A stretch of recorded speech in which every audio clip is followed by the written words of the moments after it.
बड़ा बैरी ये मन घट में, इसी का जीत ना कटना। अगर दुनिया में कोई हमारा दुश्मन है वो केवल हमारा मन है। ये मन रूपी रावण कब मरेगा? जब 9 द्वारों पर फतेह हासिल करके तुम यहाँ 10वें द्वार पर चढ़ जाओगे, तब सही मायने में दशहरा मनाई जाएगी। ये बाहर की दशहरा नहीं है जो लकड़ी का रावण बना देते हो और फूंक फांक करके घर चले आते, कहते भाई हमने रावण मार दिया। अरे महात्माओं ने कहा था भाई सही मायने में तुम दशहरा कब मनाओगे? जब 9 द्वारों पर फतेह हासिल करके तुम यहाँ 10वें द्वार पर चढ़ जाओगे, तब सही मायने में विजयदशमी मनाई जाएगी। तब ये मन रूपी रावण मरेगा। तब तुम्हारी ये जीवात्मा, इसी जीवात्मा को महात्माओं ने राम भी कहा। अरे आपके धर्म पुस्तकों में लिखा है, एक राम दशरथ का बेटा, एक राम घट घट में लेटा, एक राम का सकल पसारा, एक राम है सबसे न्यारा। एक वो राम है जो अयोध्या के वासी हैं। एक राम घट घट में लेटे, यानी हमारी आपकी जीवात्मा जो हर एक के अंदर मौजूद है। महात्माओं ने कहा भाई एक वो राम है।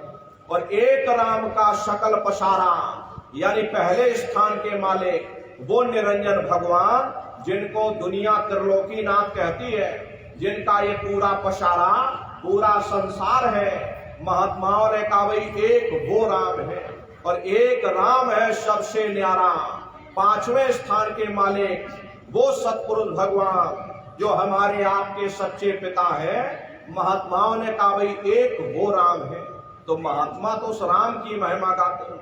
जब ये मन रूपी रावण मर जाएगा, तब तुम्हारी ये जीवात्मा ये राम शब्द को पकड़ करके जब पहले स्थान पर निरंजन भगवान के देश में यानी अयोध्या नगरी में पहुंचेगी, वहां पर निरंजन भगवान के स्वरूप का यानी ज्योतिष स्वरूप का दर्शन करेगी। तब सही मायने में दिवाली मनाई जाएगी। ये महात्माओं का अपना एक आध्यात्मिक उद्देश्य रहा। आप तो मोटी बात पकड़िए कि भजन कैसे करोगे, तो आंख और कान को बंद कर लेना, ऊंचा ध्यान दे करके सुनिएगा। शुरू में सीटी जैसी आवाज सुनाई पड़ेगी, उसको आप पकड़ लेना, सुनते रहना, उसमें लीन हो जाना। कुछ समय बाद में आपको दोबारा अनुभव होगा कि कहीं बड़ी दूर से एक महीन आवाज, घंटे और शंख की आवाज हमारे कानों में गूंज रही है। जब घंटे शंख की आवाज आपको सुनाई पड़ने लग जाए, तब आप सीटी की आवाज को छोड़ देना और घंटे शंख की आवाज को पकड़ लेना। एक बार प्रेमी भाई बहनों, आप उस आवाज को पकड़ लो, फिर वो आवाज आपको नहीं छोड़ेगी, खींच करके शरीर से बाहर कर देगी। फिर रोज आना, रोज जाना, रोज ब्रह्मांडों की सैर करना, रोज देवी देवताओं के दर्शन करना, अरे रोज राम के दर्शन करना, रोज कृष्ण के दर्शन करना। अभी तो आप नकल में फंसे हो, सारी जिंदगी नकल करते करते आपने गुजार दी। अरे प्रेमी भाई बहनों, आप अपनी बुद्धि से विचार करिएगा। ये बंबई में बैठे और बड़े बड़े कलाकार, अब कोई कलाकार राम बन जाता और कोई कलाकार कृष्ण बन जाता। बाजारों में उनके बड़े बड़े फोटो छप जाते हैं।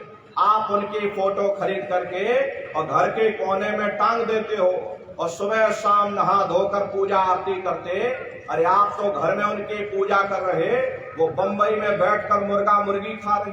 कितनी बड़ी अज्ञानता। महात्माओं ने कहा कि राम भी तुम्हारे अंदर है, कृष्ण भी तुम्हारे अंदर है, चलो अंदर चलो, अंदर चल करके उनका साक्षात्कार दर्शन दीदार करो। तो ये सुमरन, ध्यान और भजन, ये 3 क्रियाएं आपको बताई गई। रास्ता बिल्कुल सच्चा है, आप करोगे, आपको अनुभव होगा, दिखाई भी देगा, सुनाई भी पड़ेगा। लेकिन इतना ध्यान रखिएगा कि जो भी आपको दिखाई सुनाई पड़े, किसी को बताइएगा नहीं। उस समय आपको इतनी खुशी होगी कि खुशी के मारे आप हजम नहीं कर पाओगे और दूसरों को बता दोगे कि हमको ऐसे ऐसे ब्रह्मांड दिख रहे, नदी, पेड़, पहाड़, झरने दिख रहे। अगर आपने दूसरों को बता दिया, वो ऊपर बैठा हुआ वहीं से बंद कर देगा। फिर दिखाई सुनाई देना हमेशा के लिए बंद हो जाएगा। ये गूंगे की मिठाई है, ये परमार्थी दौलत है। अरे आप अपनी दौलत को घर में कितना छिपा करके रखते हो, अलमारी में ताला लगा करके रखते, कोई बाजार में ढिंढोरा नहीं पीटता मेरे घर में इतनी दौलत रखी, अब अगर ढिंढोरा पीटोगे चोर चोरी कर ले जाएंगे। ऐसे ही वो परमार्थी दौलत है, जितना उसको छिपा करके रखोगे उतना रास्ता खुलता चला जाएगा। तो भजन ध्यान सुमरन नित्य नियम से आप लोग करिएगा। नागा नहीं होना चाहिए, एक दिन का नागा आपको महीनों पीछे ले जाएगा। अरे शरीर को भोजन देते हो, सुबह दोपहर शाम खाते रहते, लेकिन कभी आपने विचार नहीं किया ये जीवात्मा जो जन्म जन्मांतरों से भूखी प्यासी बैठी, कभी आपने इसको भोजन नहीं दिया। अरे इसका भोजन शब्द है, इसका भोजन नाम है। अपना ये नियम बनाइए कि पहले अपनी जीवात्मा को भोजन देंगे, फिर अपने शरीर को भोजन देंगे। अगर ये नियम आपका बन गया तो आपका लोक भी बन जाएगा और परलोक भी बन जाएगा। मालिक को पाने के लिए तुम्हें घर बार छोड़ने की जरूरत नहीं है, तुम्हें बाल बच्चे छोड़ने की जरूरत नहीं है, तुम्हें जात और बिरादरी बदलने की जरूरत नहीं है। अरे जात पात के रगड़े झगड़े ये हमारे अपने नहीं, ये सिर्फ हमारे मन की खुराफात है। अरे आप सभी लोग बुद्धिमान हो, अपनी अपनी बुद्धि से आप सभी लोग जरा विचार करिएगा।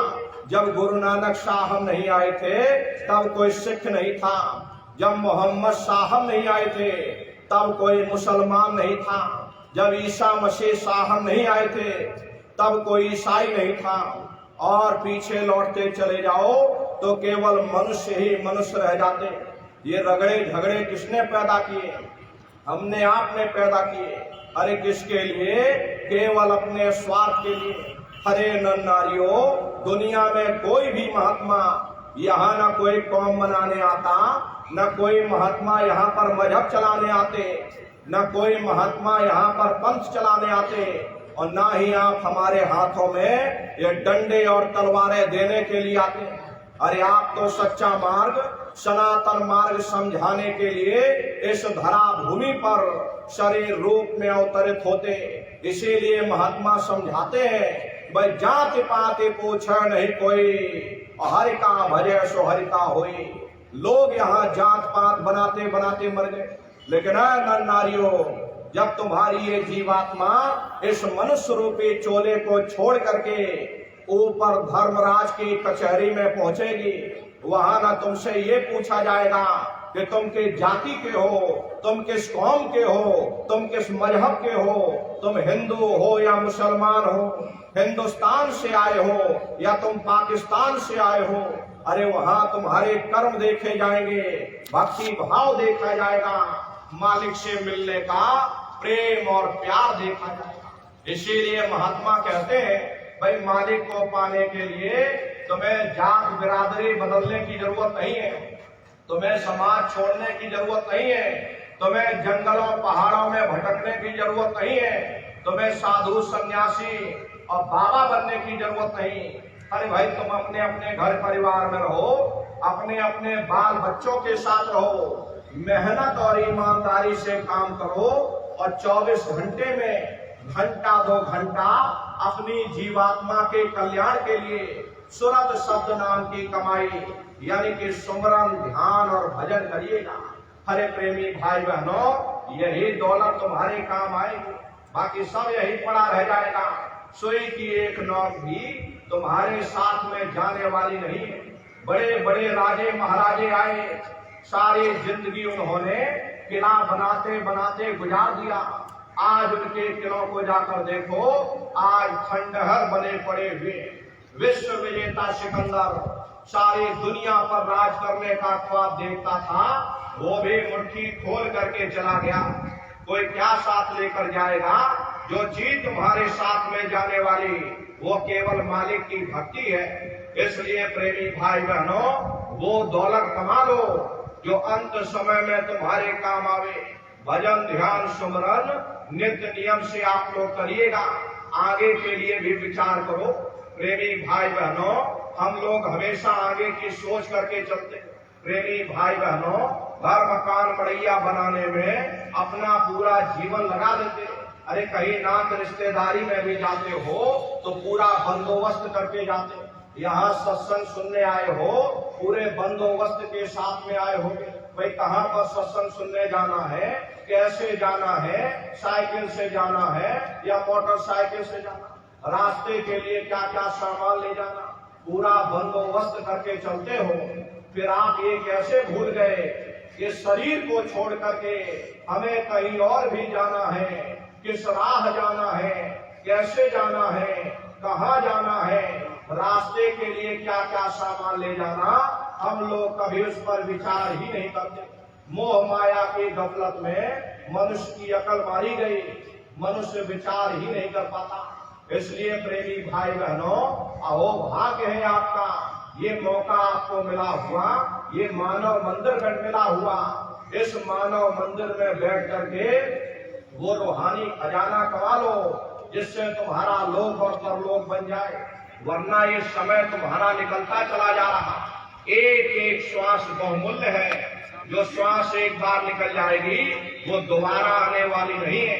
हम लोग कहते हैं कि भाई हमारी उम्र बढ़ रही।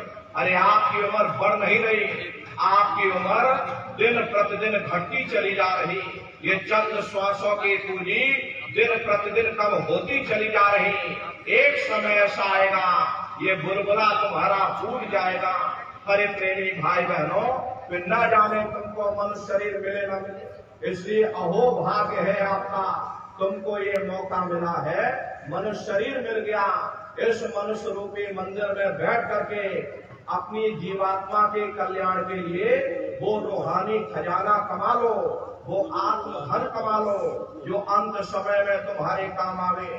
तो सुमरन, ध्यान और भजन बराबर आप लोग करिएगा और सभी लोग शाकाहारी रहिएगा, क्योंकि हमारे गुरु महाराज ने शाकाहार पर विशेष जोर दिया। गुरु महाराज बराबर कहते थे, ए बच्चा तुम लोग शाकाहारी रहना, शाकाहार का प्रचार करते रहना, इसी से देश और दुनिया में भारी परिवर्तन होगा।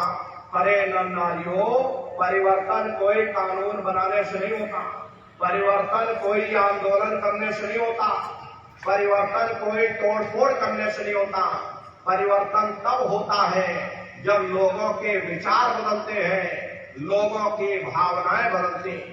और विचार जब बदलेंगे जब लोगों का खान पान शुद्ध होगा। देशी कहावत है कि जैसा खाए अन्न और वैसा होए मन। जब इंसान पशुप्रति भोजन करेगा उसकी बुद्धि स्वतः ही पशुओं जैसी हो जाएगी, सोच विचार उसका चिंतन स्वतः ही पशुओं जैसा हो जाएगा।